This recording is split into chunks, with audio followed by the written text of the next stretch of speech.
It is a long-term project when you're doing an orchard, and a long-term project to establish silvopasture. So I think that's probably true that we have the right temperament to do this kind of work.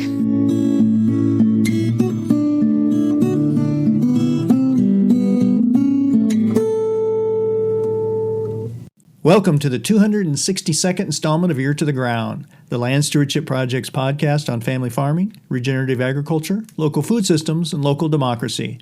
I'm Brian DeVore, editor of the Land Stewardship Letter. About a year ago, Rachel Henderson and Anton Patak were contacted by an insect expert asking if they would be interested in establishing more pollinator space at their orchard in western Wisconsin.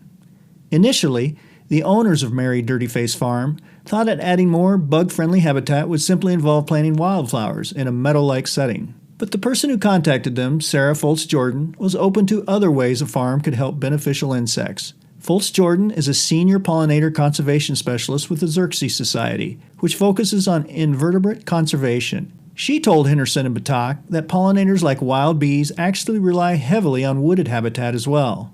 That was good news to the farmers, who have long had an interest in adding a silvopasturing enterprise to their orchard business. Silvopasturing involves grazing livestock in a controlled manner around trees. Farmers who implement this system like how it can add economic value to wooded acres while providing shade to grazing animals, which is increasingly important as climate change makes extreme heat waves more common. And ecologists like that silvopasturing provides livestock producers a financial incentive to preserve and manage wooded habitat. In the driftless region of the upper Midwest, silvopasturing provides great potential for supporting pollinating insects, which are facing significant threats to their survival. Henderson and Patak are graduates of the Land Stewardship Project's Farm Beginnings and Journeyperson courses, through which they were introduced to holistic management, which teaches participants to look at things from a whole farm perspective, rather than focusing on raising just one commodity. Once they got their orchard business set up about a dozen years ago, they began thinking about what secondary enterprises would complement it without interfering with their existing workload too much. A few years ago, the farmers started rotationally grazing a neighbor's cattle on open land not planted to orchard trees. They also turned hogs out into their orchards in the spring and fall to clean up apples, helping to break up pest cycles. Getting deeper into silvopasturing seemed to make sense. Besides, their orchard relies heavily on the services pollinating insects can provide. On a Saturday morning in late summer, Henderson showed a group of field day participants the result of that initial conversation with the bug expert. The field day, which was sponsored by the Midwest Organic and Sustainable Education Service, also known as MOSES, featured a tour of a small pasture where two parallel rows ran 100 yards apart as they headed downhill several hundred feet. The rows were sprouting a mix of a couple dozen species of trees and berry bushes,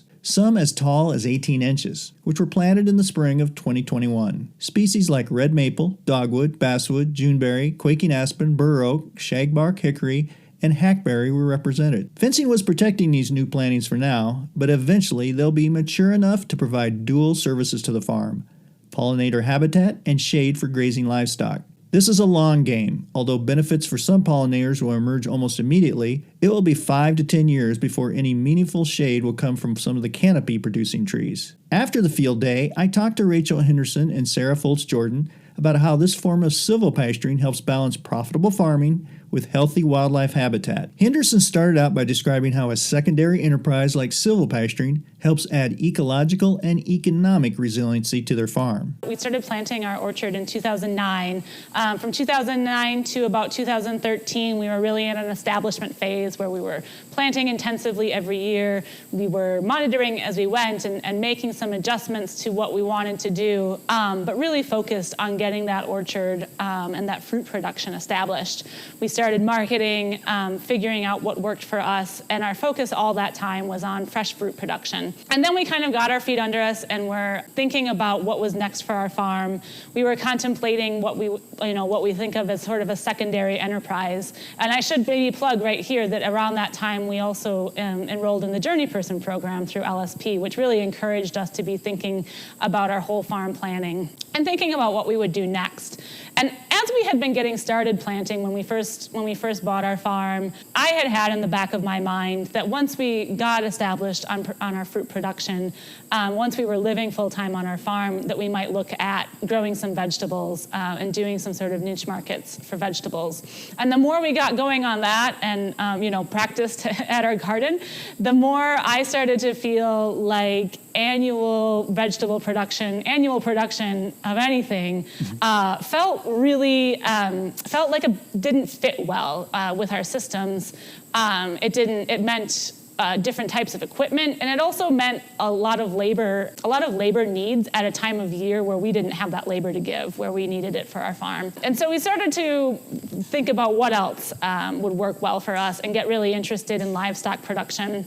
You mentioned this, but one thing that we became really interested in was the potential for livestock to complement what we were doing and to even help us with some of our fruit production. So for example, we, for the last few years, have raised pigs we buy in feeder pigs in the spring and raise them to butcher in the fall. And we've been using those for orchard cleanup. So the pigs will come in at the after harvest, eat up the fallen fruit off of the ground, and that really breaks up a lot of pest cycles. So they're eating fallen fruit that contains larvae or even eggs. Eat those up, they're killing the bugs. That's been studied, and we know they're not surviving the digestive systems of the pigs. And it's stopping the next generation that would otherwise come into our orchard in the spring. Anecdotally, I think we really see some improvement in our pest pressure that way. So that's one example of ways that livestock can be an additional enterprise, right? We have a source of on-farm income that isn't dependent on the same weather cycles as our fruit is. So if we have a bad year for fruit, that doesn't impact whether or not we have a good year for pork. So it gives us a different source of revenue, but also really complements the system that we're working on. So we've been thinking about different ways that we use livestock. We've experimented with pastured poultry, and then we started getting into a little grazing. We have about 18 acres fenced in of pasture right now that had been a hayfield, and for our first few years here, we just had a neighbor cut the hay. It wasn't great hayfield. It wasn't terribly productive, and we weren't really interested in doing the things that would maybe make it a better hayfield. The neighbor had talked about spraying Roundup and doing a year of corn and starting over with a new seeding, and that's pretty inconsistent with our values in farming and what we wanted to do. So we really got interested in grazing and the potential for grazing to build up the soil on in that pasture rather than tearing it down, and to just kind of work well with the landscape that we have here. So we've been doing contract grazing or custom grazing in the summer, so they're not our cows. We have been able to learn a lot about grazing without having to invest in a herd, which has been really nice. So we've been grazing roughly May or June through October of every year, and it's been a great way to build soil and to learn the ropes. But one thing we've really noticed, especially this year, has been so hot and dry. We have very few opportunities for shade in our pastures as they stand now, and the cows are really attracted to those. And we know that we're not getting any better in terms of the climate. We know that the summers aren't going to get any less weird or less extreme as we go forward. So we have been really interested in silvopasturing, which is the marriage of pastured livestock and tree production, as a way to improve our pasture, to improve the habitat that we have here, and to hopefully reduce stress on the livestock that we're grazing. So this was a great opportunity. We were contacted by Xerces Society last winter about establishing some pollinator habitat on the farm. And when I got that email and had my first conversation with Sarah Fultz-Jordan, my mind sort of went to wildflower plantings, and I thought, I love wildflower plantings. We have a few, and I'd love to put in more. But then I started thinking about what our farm needs, and I started thinking about these silvopasture strips and the ideas that I'd had, and wondering if this could be an opportunity both to get some funding to help us establish it, but also give me kind of the kick in the butt to actually get it done this year. Sarah was really excited about it, which I was so happy, and I'm so grateful to Xerces Society for being willing to kind of think outside the box on this project. Often when people are establishing, and you kind of alluded to this, establishing, say, pollinator habitat, it's on a rough corner of the farm where there's nothing else active on that farm, on that part of the farm anyway, which is great. You get some benefits out of this, but this is really integrating it into the working aspect of your operation in a couple ways, and it's benefiting you you said you eventually will get that shade out of the system for the cattle, but you're an orchard and you need pollinators big time. So that's a really nice, I think, coupling of that kind of integrating it into the working farms aspect of your operation. Yeah, absolutely. Like this, once it's established and mature, this pollinator habitat will be an active part of our farm, not just a passive rough corner. That's a great point. Can you talk, Sarah talked a little bit when we were out there about, there's a method to the madness about how this planting was done, but you also had some ideas too about you wanted to mix in canopy type trees with the lower species a little bit. Can you talk a little bit how some of the thinking that went into that? Yeah, so when we talk about silvopasture, one thing that is often important in a system like that is not just the shade that the trees can provide, but also like other benefits that those tree and shrub species can have for livestock. Right now we're only grazing cattle, but we have talked about other smaller ruminants as well. And I was really interested in choosing some species that could provide forage or have other benefits for those livestock, and including things that may not ever grow to be a full tree size, but still can provide some of that. So when we talk about willow, that's something that's really attractive to small ruminants, and that they often need the tannins and the other kind of secondary compounds that you find in a tree like that. Hazelnuts, similarly. We have a few hazelnuts that we planted early that we try to harvest nuts off of, but I'd also be really interested in having some that are just out in the pasture that can provide a little bit of nutrition to animals. And there are a few other Juneberries and some other things that will hopefully be some good forage species in addition to providing that shade and the pollinator habitat. So this is very much, from my perspective, this is very much an experiment this year. One thing that's interesting is there's a lot of basis for silvopasture historically for being a farming system that works well. And it's also, of course, an ecosystem that was what was here when we had oak savanna and bison roaming.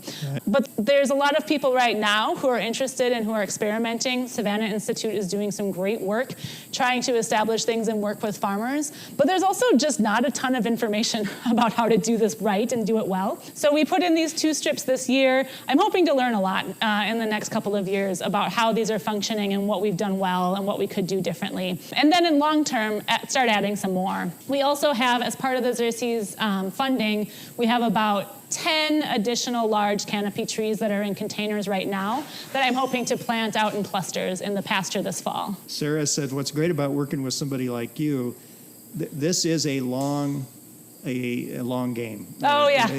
You might see 5 to 8 years. It might be 5 to 8 years before you see really this take off, because it'll take a while for these canopy trees to get growing and that kind of thing. But the fortunate thing is, in this case, she's working with people who, I was here in, I think, 2008, 2009, when you planted your first trees, and it's amazing to see what you've done with this since then. So you obviously are used to playing the long game as people who have an orchard. That's correct, yeah. We started planting trees in 2009. Some of those we started to see a crop in about 2012, 13, but really it is a long-term project. When you're doing an orchard, and a long-term project to establish silvopasture. So I think that's probably true that we have the right temperament to do this kind of work. Sarah Foltz-Jordan then talked to me about the key role silvopasturing could play in supporting pollinator habitat. Where people's minds go when you say pollinator habitat is typically the tallgrass prairie or the wildflower planting, which we do a lot of. At Xerces, we do quite a bit of habitat restoration on farms, ranging from insectary strips to beetle banks to larger wildflower plantings. But woodlands have recently been getting more and more research attention and conservation attention for the value that they offer to pollinators. And just a few examples. So wooded habitat or trees, shrubs provide food for pollinators in the form of nectar and pollen and leaf tissue for caterpillars. They also provide shelter, including nest sites and refuge from pesticides, overwintering habitat. They also provide some more obscure nesting resources, so things like resin, or today we were looking at the leaf cutter bees and how they cut little circles out of certain plants, often woody plants, to bring them home and make their nests. Yeah, and I mean, more at the landscape scale, woodlands provide really important connectivity between habitat parcels. Here in the Driftless, a lot of land has been converted to agriculture, but we have these wooded areas that remain that provide some ways for insect populations to kind of move and expand. So let's talk a little bit about this project here on the farm. Rachel took us out to a grazing paddock where they've put in 2 rows of trees, but there is a method to the madness. This isn't just putting in a shelter belt or whatever. This is trying to not only provide silvo pasturing benefits for their grazing system, but also for pollinators. Rachel and I hashed this all out last winter, and she's been wanting to bring trees into this pasture for a long time, thinking about the value to livestock in terms of both forage and shade. I was excited to work on a pollinator-friendly project that was more focused on woody plants and, the added challenge of trying to integrate these trees with cattle, and how that all plays out. So we were looking at, things from the cattle palatability perspective and what might increase or decrease with cattle eating the plants. And then we were also looking at the pollinator value all the way from, early spring forage. So I can just go through some of these plants. That'd be great, yeah. Yeah, so we selected, maybe 25 different species, all native to this part of the Driftless, ranging from red maple, which provides one of the earliest bloom for bees. People don't often realize that bees do visit some canopy trees, not all, but red maple is one of the better ones and also earlier than even some of our willows. Mm-hmm. We also included basswood, which honeybees love. It's a great host plant for a number of different moths. The amelanchier is another one. So edible berry, pretty early bloom. That's one that leafcutter bees use, and we saw that in action. There were quite a few things that we didn't include here because of just various considerations on the farm itself. So they have a lot of plums, and we're concerned about some disease spread from our native prunus to their domestic plums. So, we left those out. And then we left out things like aronia and high bush cranberry that they're already growing. We included a few different dogwoods, some roses, some arrowwood, and then some canopy trees like quaking aspen, shagbark hickory, hackberry, bur oak, which has 378 Lepidoptera species that can feed on the leaves of that plant. Hazelnut, another one that's not typically thought of as a pollinator plant because it's wind pollinated, but we have a lot of Lepidoptera that feed on the leaves. And then as far as kind of the design of it, so it's a 15-acre pasture. We planted 2 long linear strips for now, although we're thinking of this as kind of an experiment that if it's successful, will expand. The plants were on, the canopy trees were spaced at 50 feet, but then between those canopy trees, we placed shrubs at 5 feet.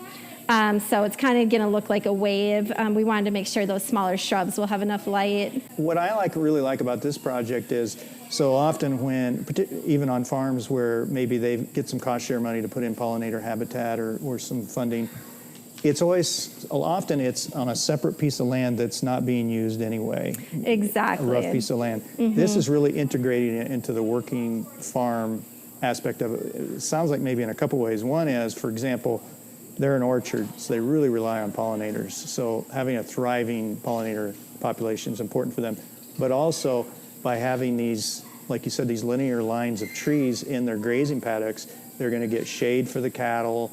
They're going to get that benefit there too. Yeah, I would agree. It's really a win-win for their agricultural systems, the enterprises that they have going on, and also for wildlife conservation. And I mean, we do a lot of. I'm glad you pointed that out about habitat placement because we do a lot of each on farms. Often there just happen to be a lot of weedy edge areas that aren't being used for anything. They're not in crop production, and it makes a lot of sense to manage those weeds and convert those patches to something much more diverse and valuable for wildlife. But we also work with a lot of farmers who are, especially vegetable producers, who are interested in getting habitat integrated right in with their vegetable production. So insectary strips on the edges of fields and running through the fields, knowing that a lot of these insects have short flight distances, and if you have the habitat integrated into the fields, you get the services right where you need them, the pollination and pest control services.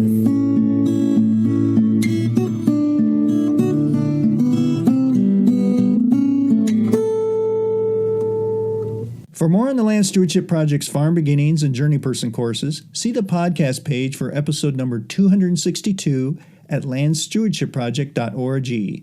There, you'll also find links to resources related to establishing pollinator habitat on farms. There's also a link to Ear to the Ground episode number 261, which describes how another Midwestern farm is utilizing silvopasturing to support pollinators. If you have comments or suggestions about this podcast, contact Brian DeVore at bdevore@landstewardshipproject.org, or you can call 612-816-9342. By the way, it helps us greatly if you can give Ear to the Ground a rating on iTunes, Stitcher, Spotify, or whatever podcast platform you utilize. Thanks to Laura Borgendale, a Western Minnesota musician, for Ear to the Ground's theme music. And a special thank you to all of Land Stewardship Project's members who make initiatives such as this podcast possible.